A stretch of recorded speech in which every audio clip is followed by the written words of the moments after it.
In 1997, Roberto Udler opened the first McDonald's in Bolivia with the kind of fanfare usually reserved for visiting heads of state. Lines stretched around the block, families dressed up, children pressed their faces against the glass. 5 years later, every single one of those restaurants was dark, locked, and gone. Not because of debt, not because of a rival, not because of a single bad decision, but because an entire nation was convinced by its own government that eating there was an act of shame. Bolivia became the only country on earth where McDonald's opened and never came back. And at the center of that story is one man who never started an ideological war, never entered politics, never chose a side, but ended up losing everything because of one. Roberto Udler was a Bolivian businessman, not a foreign corporate emissary, not a political figure, a local entrepreneur who recognized an opportunity in a country where the middle class was growing and American consumer culture carried a certain aspirational weight. In the mid-1990s, Bolivia was opening up. Economic reforms through the late 80s and early 90s had stabilized the currency after the catastrophic hyperinflation of 1985, when prices were doubling every few days and the government was printing money by the ton. By the time Udler was scouting locations, La Paz had a new confidence. Shopping malls were being built. International brands were arriving. The mood, for a brief window, was optimistic. Udler secured the master franchise license for Bolivia from McDonald's Corporation. This was not a small undertaking. A master franchise arrangement meant he wasn't just buying the rights to open one restaurant, he was buying the rights to develop the entire country. He was responsible for site selection, construction, staffing, supply chains, and brand standards across every location he opened. He was, in every meaningful sense, McDonald's in Bolivia. First restaurant opened in La Paz in 1997, then a second, then locations in Santa Cruz and Cochabamba. At the height of his operation, Udler was running 8 McDonald's restaurants across Bolivia's major cities, employing hundreds of Bolivians, paying local suppliers for produce, and generating the kind of tax revenue that governments in developing economies depend on. By any conventional measure of what a franchise operation is supposed to look like, his was a success. Estimates of the total business value at its peak run to around $40 million, a significant fortune in a country where the average annual income at the time was under $1,000. He had built something real, something with mass, with employees, with physical locations that people chose to visit.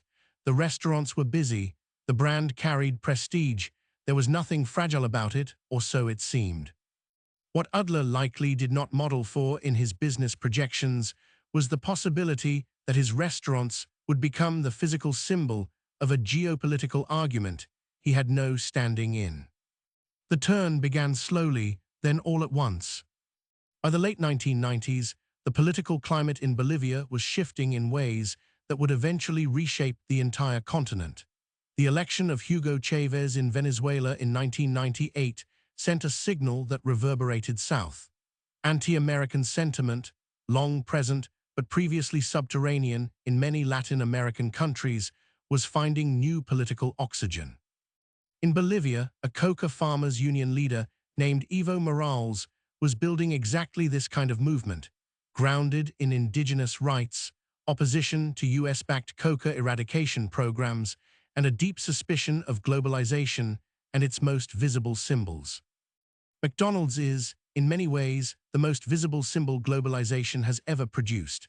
The golden arches are recognized by more people worldwide than any religious icon. They represent, depending on your perspective, either the democratization of affordable food or the corporate colonization of local culture.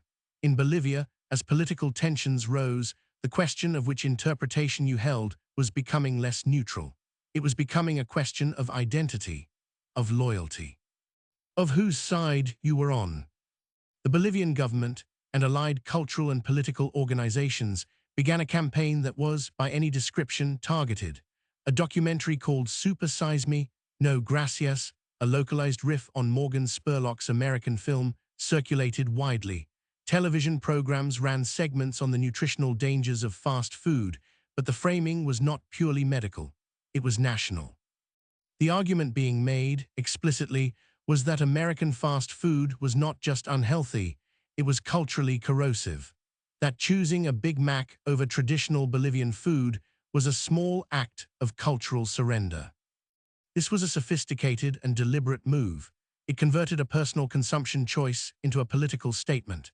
Every time a Bolivian family walked past a McDonald's and kept walking, they were not just choosing something else to eat, they were, within this framing, affirming their Bolivian identity. The campaign ran on national television. It ran in schools. It ran in community organizing meetings for the political movements that were gaining momentum. Udler had no playbook for this. No franchise operator does.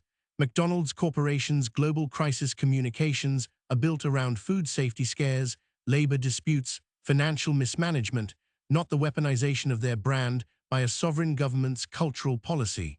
And Udler was not McDonald's Corporation. He was a local businessman who had licensed their name and now found himself wearing their target. The boycott, when it came, was not the angry, coordinated kind with picket lines and megaphones. It was quieter than that, which made it harder to fight. It was the kind of boycott that happens when shame becomes social, when the people who might otherwise have eaten there simply stopped, when the middle-class families who used to bring their children on Sundays decided, for reasons they would not always articulate directly, that they didn't feel comfortable going anymore. Revenue dropped. Udler tried. He adapted menus to include local items, a strategy McDonald's had deployed successfully in other markets. He attempted to reframe the brand as local, as Bolivian, as an employer of Bolivian workers. But the problem was not the menu. The problem was what the building represented. No localization initiative can win an argument about national identity when that argument is being prosecuted by the state itself. Each restaurant that closed was not just a business unit going dark. It was a signal that the next one was more exposed. In a social boycott powered by shame and identity, momentum matters. Every closure makes the campaign look like it's working, which makes the campaign work harder. By 2002, 5 years after the first grand opening in La Paz, the last McDonald's in Bolivia closed its doors. Bolivia was out permanently. McDonald's has since re-entered almost every market it has ever exited. Russia, Iceland after the financial crisis, various conflict zones after stability returned. Bolivia has never been one of them. The country remains, to this day, the only nation on earth where McDonald's attempted a full-scale market entry, opened multiple locations, operated for years, and then was forced out permanently. That distinction belongs to Roberto Udler's story, whether he wanted it or not. The financial reckoning was severe. $40 million in enterprise value does not vanish cleanly. There are leases signed, equipment purchased, staff whose livelihoods depended on the operation continuing, supply relationships built over years with local farmers and distributors. The collapse of the franchise did not just erase a number from a balance sheet.